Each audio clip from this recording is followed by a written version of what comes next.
Tapi ada satu pertanyaan ya, Ustaz. Ya, silakan. Untuk bersyukur itu salah satunya kan ada sujud syukur ya Ustaz ya. Kita ada disunahkan untuk melakukan sujud syukur. Boleh nggak sih kita melakukan sujud syukur itu berkali-kali dalam satu hari gitu? Atau mungkin meniatkan dalam hati itu saya paling nggak minimal ya sehari 5 kali gitu bersyukur kepada Allah. Boleh nggak sih? Boleh.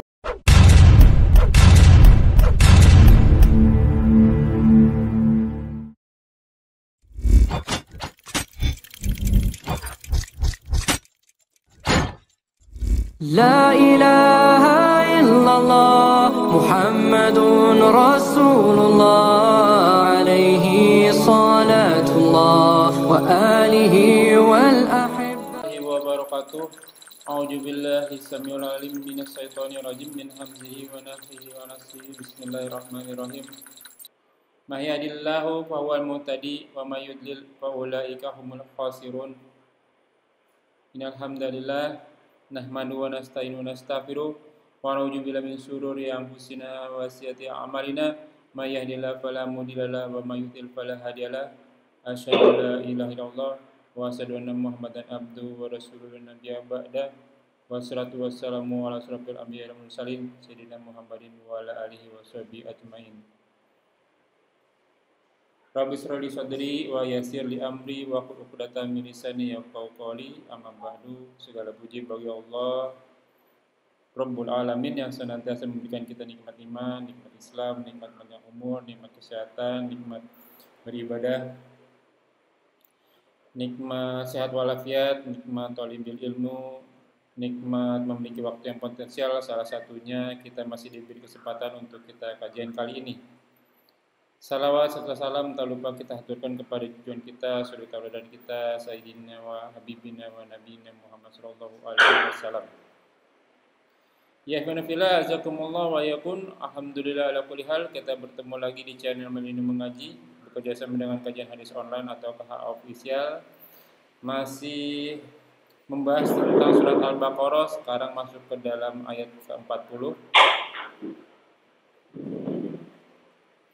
Semoga berguna bagi Iwanukillah sebagai para penuntut ilmu, talibul ilmi, wabil khusus anak fakir. Dan kepada Al-Mukarram Ustaz Ali Hafizullah, kita telah bergabung Ustaz kita. Semoga beliau diberi kesehatan, diberi kemudahan, dilancarkan segala rezeki. Dan tanpa berpanjang kata dan waktu, untuk waktu dan tempat, kepada Gurunda Ustaz Ali, tafadhol maskuro. Assalamualaikum warahmatullahi wabarakatuh. Waalaikumsalam warahmatullahi wabarakatuh. Alhamdulillah. Alhamdulillah alladzi arsala rasulahu bil huda wa dinil haq liyudhhirahu 'ala dini kullih wa kafa billahi shahida. Asyhadu an la ilaha illallah wahdahu la syarika lahu wa asyhadu anna Muhammadan abduhu wa rasuluh. A'udzu billahi minasyaitonir rajim. Ya ayyuhalladzina amanu taqullaha haqqa tuqatih wa la tamutunna illa wa antum muslimun. Bismillahirrahmanirrahim. Ya ayyuhan nasu taqu rabbakum alladzi khalaqakum min nafsin wahidah wa khalaqa minha zawjaha wa batha minhuma rijalan katsiran wa nisaa wattaqullaha alladzi tasaaluna bihi wal arham innallaha kana 'alaykum raqiba. Allahumma shalli ala Muhammad wa ala alihi wa sahbihi ومن تبعهم بإحسان إلى يوم الدين. خيركم من تعلم القرآن وعلمه. Sebaik-baik itu adalah yang belajar dan mengajarkan. Baik, dibuka silakan kita belajar Al-Qur'annya surat Al-Baqarah ayat 40. Sebelumnya saya bertanya suara saya kan kedengaran Ustaz? Bagus. A'udzu billahi minasyaitonir rajim. Bismillahirrahmanirrahim. Ya bani Israil, uzkuru ni'mati allati an'amtu 'alaikum wa awfu bi ahdi ufi bi ahdikum wa iyaya farhabun. Ya bani Israil, wahai bani Israil, uzkuru, ingatlah oleh kalian semua nikmatku allati yang an'amtu telah aku berikan kepada kalian, alaikum atas kalian, wa aufu bi ahdi, penuhilah janjiku oleh kalian, penuhilah oleh kalian janjiku, ufi bi ahdi, aku penuhi janji kepada kalian, aku penuhi janji kalian. Wa iya ya farhamun, karena kepada aku saja ya kalian semuanya telah takut.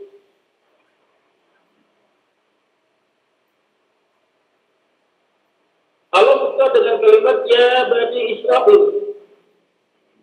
Yang kalau ada kalimat seperti ini lupa dengan ya bani Adam, ya ayyuhalladzina amanu, dia sebenarnya uslub gaya bahasa ya, memanggil. Ya, panggilannya panggilan ke penghormatan tertentu. Ya bani Israil, secara tidak langsung Allah ingin memuliakan bani Israil. Kenapa? Karena bani Israil adalah nama lain dari Nabi Yakub alaihissalam. Ya, Israil itu hamba Allah, Abdullah ya, hamba Allah. Allah memanggil dengan sebutan kemuliaan, panggilan kehormatan, ya, wahai bapak, nama lain, nama Nabi Yakub, ya bani Israil. Ada apa? Agar orang yang dipanggil tersebut merasa termuliakan. Merasa termuliakan. Ayat ini turun di Madinah, Bapak Ibu sekalian. Turun di Madinah, saat kami di Madinah, di mana? Ya, di Madinah itu ada sekelompok orang Yahudi dari Bani Nadir dan Bani Quraisyah. Bani Quraisyah juga di sana. Ya. Nah, ayat ini turun kepada Nabi dan sudah ngomong kepada mereka, wahai Bani Israil. Artinya, jadi paling Bani Quraisyah, Bani Nadir, Bani Quraisyah disuruh oleh Nabi. Ya, dipanggil oleh Nabi, ya Bani Israil, ya kalian semua. Maksudnya apa? Kalian itu adalah keturunan hamba Allah, keturunan orang yang mulia, yaitu Nabi Yakub alaihissalam. Seraya jangan permalukan keturunanmu, jangan bikin malu nenek moyang kalian yang begitu mulia di hadapan Allah. Ya, maka jagalah kehormatannya, jangan dirusak. Ya Bani Adam, sama. Allah yang memuliakan kita, ya manusia, anak keturunan Nabi Adam, bahwa Nabi Adam itu adalah kakek kalian, orang yang begitu mulia. Kalau kita keturunannya, jangan rusak kehormatannya, jangan rusak nama baiknya. Ya Bani Israil, wahai orang-orang yang mulia, supaya dia enggak gitu. Ya, bahwa mereka sebenarnya keturunan yang mulia. Maka bersikaplah seperti orang-orang yang mulia. Ya, sama seperti kita lah. Wahai sekolah, kamu kan apa dan keturunan ningrat nih. Jangan bikin malu. Kalau kamu bikin malu, berbuat tidak moral ya, amoral gitu. Yang malu itu keturunan kalian, keturunan kamu. Di mana keturunan kamu orang-orang yang mulia, darah biru gitu kan. Jangan rusak. Mudah-mudahan dengan panggilan seperti ini mereka tersadarkan. Ya Bani Israel, wahai sebenarnya Nabi Yakub sebetulnya. Karena nama lain Bani Israel adalah Nabi Yakub. Bani akan keturunannya. Ya. Uskuru dengan kata-kata zakar zikir. Artinya sebut atau artinya ingat. Uskuru ini fi'il kata kerja perintah. Ingatlah oleh kalian semua. Sebutlah oleh kalian semua. Lawan ingat, lupa. Lawan sebut, diam. Nah, perintahnya, ingatlah. Jangan lupain. Sebut, jangan diam. Apa yang disebut? Apa yang diingat? Nikmatku. Ya, nikmat yang Allah berikan. Nikmat yang kalian rasakan itu kata Allah. Ingat, jangan dilupai. Sebut, jangan diam. Ya, perintah pada sesuatu adalah larangan bagi lawannya. Ya, amrin misaikin an-nahi biqtidihi. Perintah bagi sesuatu adalah larangan bagi lawannya. Ya, dilarang duduk maka dilarang duduk maka berdiri. Ya, jangan berdiri maka duduk. Ya, lawannya. Jangan beriman, jangan kafir. Lawannya. Diperintahkan beriman, dilarang kafir berarti. Nah, lawannya. Perintah bagi sesuatu, larangan bagi lawannya. Ada suntik ya. Ingatlah, jangan lupain. Sebut, jangan diam. Karena Allah suka kepada seorang hamba yang apabila diberikan nikmat, dia menyebutnya, dia memperlihatkannya, dia menunjukkannya. Sama seperti Pak Romi nih. Pak Romi ngasih baju koko nih, saya katakan, ya pokoknya saya pakai. Senang nggak Pak Romi? Yes. Senang. Begitupun Allah. Allah senang apabila sifat yang Allah berikan kepada kita perlihatkan.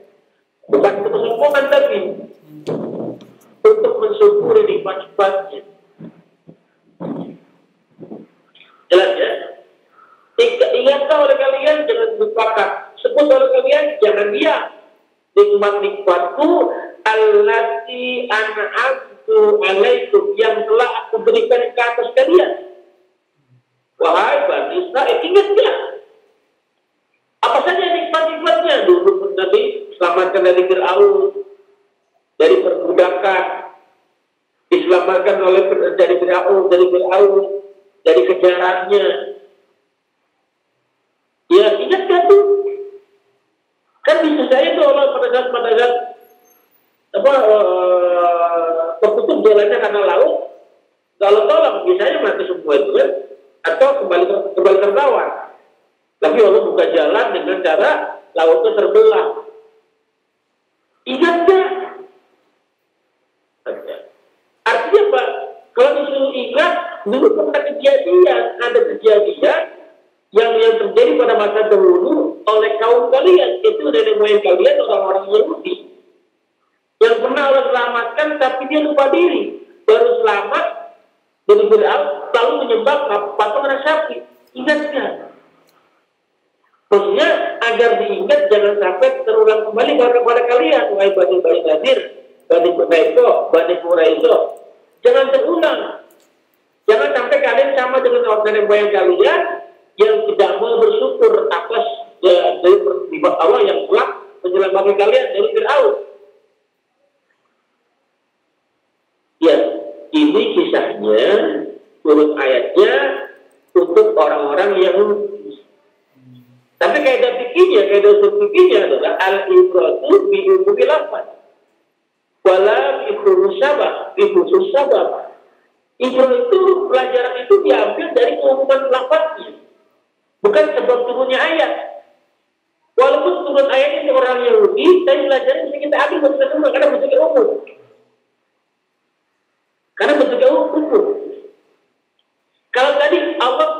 diingatkan oleh Nabi Muhammad SAW, dia bilang kepada Bani Nadir, Bani Quraisy, Bani Quraisy, ingatlah nikmat-nikmat Allah, jangan dilupain. Secara tidak langsung kita lebih bisa. Ingatlah akan nikmat-nikmat Allah yang telah Allah berikan kepada kita apa saja. Dulu kita sendirian di rahim ibu, Allah jaga, Allah beri makannya, Allah beri minumnya, sampai kita lahir ke dunia. Baik, masih Allah jaga. Allah kirimkan ibu yang baik hati, yang mau merawat kita sejak pada saat kita kecil, mengasuh kita. Itu penjagaan Allah sampai dewasa, sampai balik. Ya, ingatnya itu. Kenapa sekarang udah pada pintar kepada para kapal sholat? Jangan sampai itu sama dengan baik orang-orang Yahudi yang tidak pernah bersyukur. Padahal Allah menjaga kita, tidak pernah sedetik pun Allah meninggalkan kita. Tidak pernah sedikit pun Allah meninggalkan kita. Kenapa kita lupa?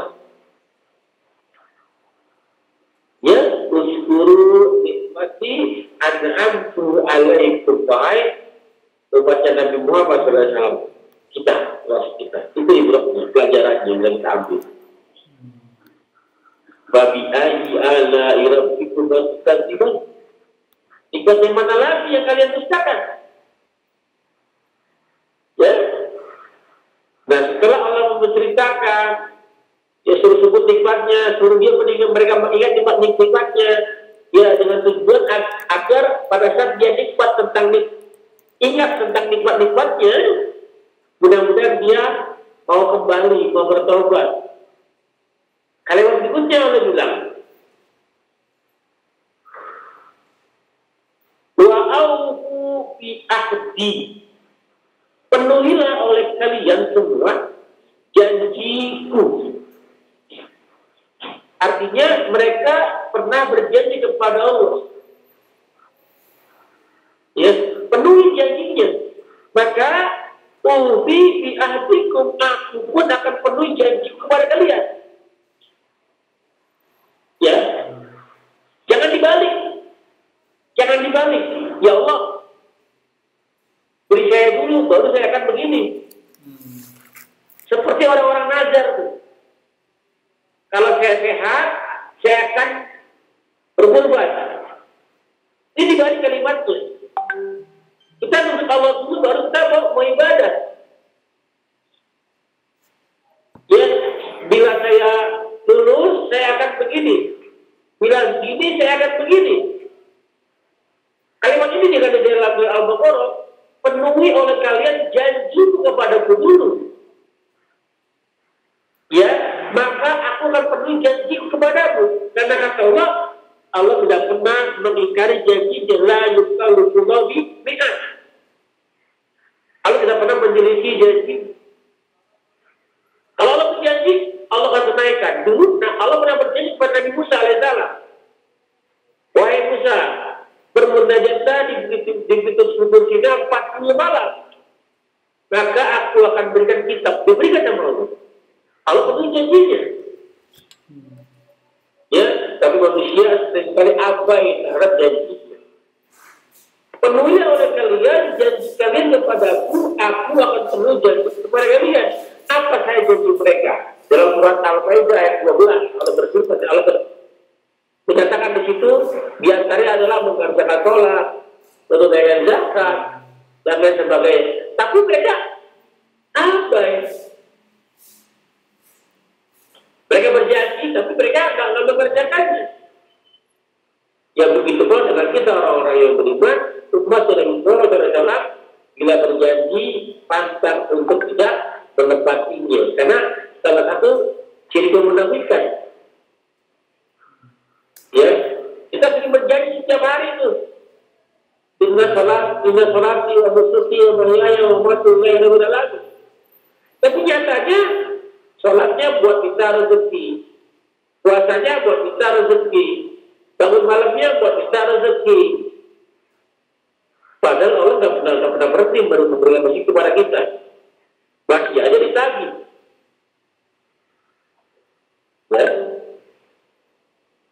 Ingatlah, jangan lupa penuhi janjinya. Aku akan penuhi janji kepada kalian.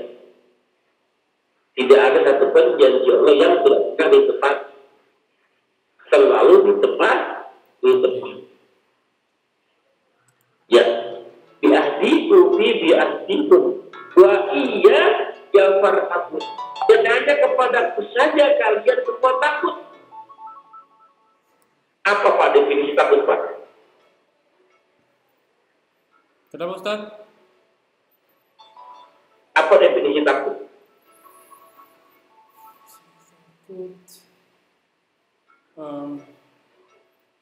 Apa ya? Takut dihadapi gitu, marah bahaya gitu. Saya kasih ilustrasi aja dah. Ya, kalau ketemu singa, kabur apa diam? Kabur. Kabur apa menjauh atau mendekat?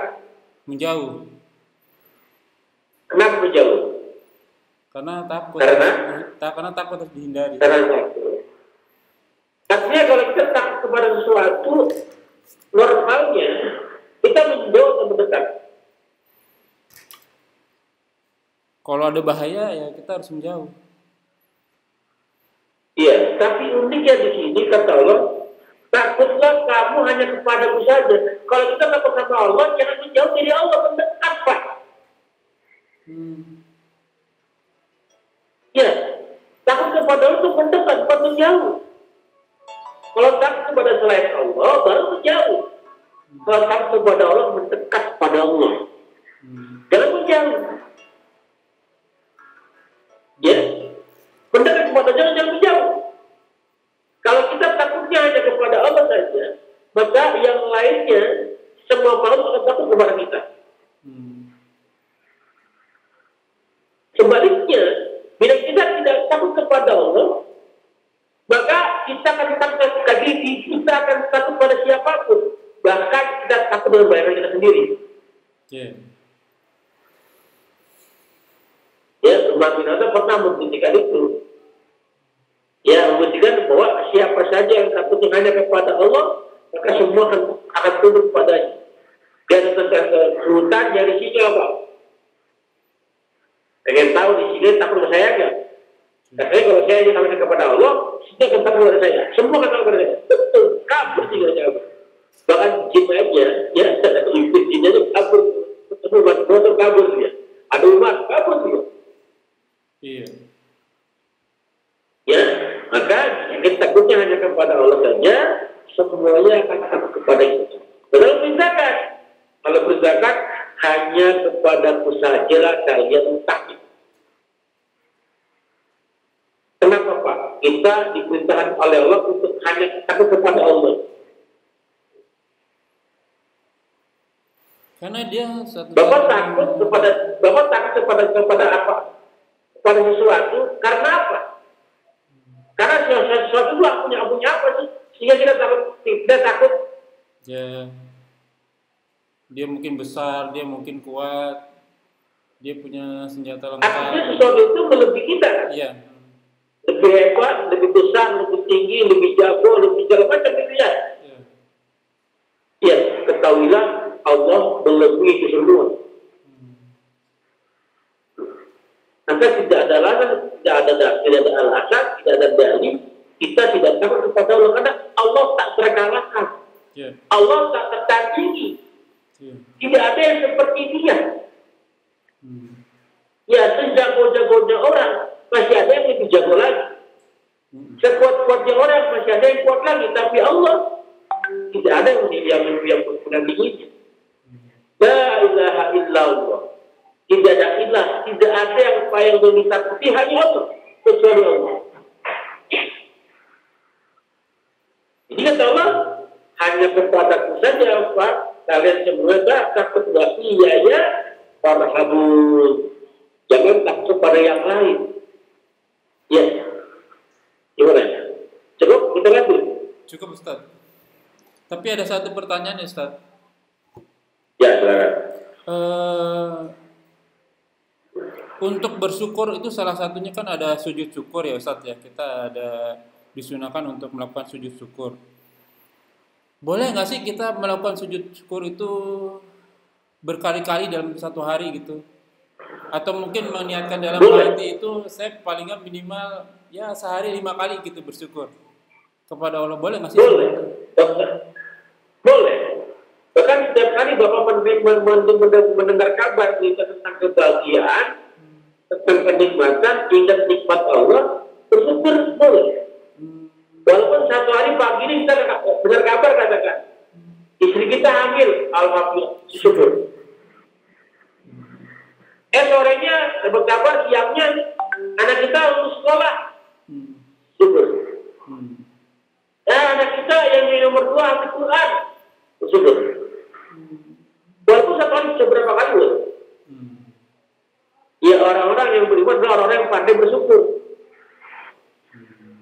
Orang yang pandai bersyukur selalu bersyukur nikmat Allah Subhanahu wa taala. Jelas Pak? Ya jelas. Baik. Oke, mungkin sampai di situ dulu ya Ustadz ya. Karena nih suasana sampai di sini dulu ya Ustadz. Karena suasana hujan jadi ada kurang bagus komunikasinya. Ya iman fillah, alhamdulillah wa yakum, semoga seluruh amal kecil maupun yang besar apapun sampai menjelang ajaran Allah dengan segala kemahamurahnya, dan semua dosa yang kita kerjakan tidak terkecuali dari yang kecil sampai yang besar diganti dengan kemahamurahnya dan Allah menjadikannya pahala. Kita doakan agar semua yang sakit disembuhkan penyakitnya, semua yang memiliki utang dilunasi, yang belum dapat pekerjaan dimudahkan pekerjaannya, yang belum mendapatkan pasangan yang baik, yang belum memiliki keturunan diberikan keturunan yang soleh dan solehah, bismillah. Dan juga semoga kita harap yang masih hidup menghadapi sakaratul maut diampuni segala dosanya. Dan kita doakan negeri kita agar selalu aman, tentram dan damai. Seluruh muslim bernaung di bawah ukhuwah Islamiyah, diangkat segala perselisihan di antara mereka. Semoga ibadah kaum muslimin secara khusus dan umum di wilayah negara muslim kembali ke wahyu Al-Quran dan Sunnah. Semoga seluruh wilayah Republik Indonesia dikaruniai pemimpin muslim adil, kembali kepada Al-Quran dan Sunnah baik dalam hukum dan ibadah mereka. Semoga juga menjadikan Indonesia menjadi contoh negara-negara yang lain. Tak lupa kita doakan saudara-saudara kita di Palestina, Suriah, Irak, Yaman, Myanmar, Aqsa, Gaza, dimanapun mereka berada. Yang tertindas semoga Allah ikhlaskan yang mereka, terima syuhada mereka, memulihkan Islam tangan mereka. Dan kita semua berpartisipasi baik pahala, doa, jiwa, dan harta. Semoga Allah dengan kemakmurannya menyatukan kita semua dalam surga firdausnya tanpa hisab. Sebagaimana mereka menyatukan kita dalam majelis ilmu yang mulia ini. Yang benar semuanya datang dari Allah, yang salah dari saya mohon dimaafkan. Kita tutup dengan kafaratul majelis. Subhanakallahumma wa bihamdika asyhadu an la ilaha illa anta astaghfiruka wa atubu ilaik. Wa akhiru dakwah wabillahi taufiq wal hidayah. Wassalamualaikum warahmatullahi wabarakatuh. Rabbana taqabbal minna innaka antas samiul alim. Syukran jazakallahu khair Ustaz. Assalamualaikum warahmatullahi wabarakatuh. Izin live Ustaz.